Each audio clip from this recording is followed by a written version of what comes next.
माझा अजून एक प्रश्न आहे तुम्हाला, म्हणजे अनगरचं आता राजन पाटलांची जे काही कॉन्ट्रोवर्सी झाली, म्हणजे ती कॉन्ट्रोवर्सी ॲक्च्युली अजित पवारांच्या विरोधात बोलल्यामुळे ती अनगरची कॉन्ट्रोवर्सी जास्त प्रमाणात म्हणजे महाराष्ट्रभर पसरली.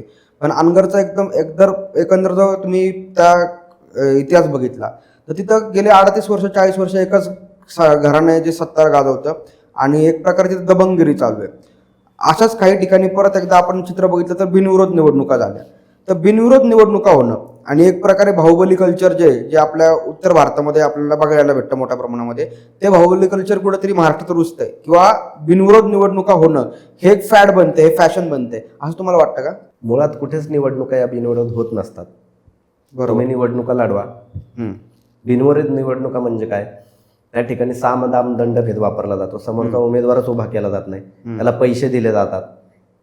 मग या सगळ्यांमध्ये नोटा जे आहे की यापैकी कोणीही नाही यांचा काय आदर केलाय तुम्ही?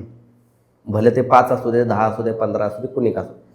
मग बिनविरोध जर भाजप निवडून येणार असेल ना, मग भाजपवाल्यांनी फॉर्म भरावा आणि तिथे जाऊ दे ना, कोण यांच्यापैकी कोणीही नाही असं कोण मतदान करतं ते बघू द्या ना. बिनविरोध नावाचा कुठलाही प्रकार या महाराष्ट्रामध्ये, या देशामध्ये अस्तित्वात नाहीये. हा सगळा खोटेपणा आहे जो यांनी राबवलाय. असंवैधानिक गोष्टी आहेत त्या खरं पाहायला गेलं. ह्या पद्धतीच्या गोष्टी नाही झाल्या पाहिजेत. एका कुटुंबाच्या अधीन असू द्या किंवा अनेक कुटुंबांच्या अधून असू द्या. बऱ्याच ठिकाणी नगरसेवकाच्या निवडणुका देखील गटांमधून ज्या आहेत त्या बिनविरोध होतात काही ठिकाणी, की एखाद्या गटामध्ये दुसरा उमेदवारच नसतो, तो का उभा केला जाऊ देत नाही. तो यावेळेस बिनविरोध निवडणुका कोणा संदर्भात होतात माहितीये का? ज्यांना अपयशाची भीती असते का, जो पक्ष ज्या ठिकाणी बिनविरोध होतो का, तोच पक्ष त्या ठिकाणी खरं तर निवडणुकीला उभा राहिल्यावर हारणार असतो ऍक्च्युअली. त्याच्यामुळे ती निवडणूक बिनविरोध होते.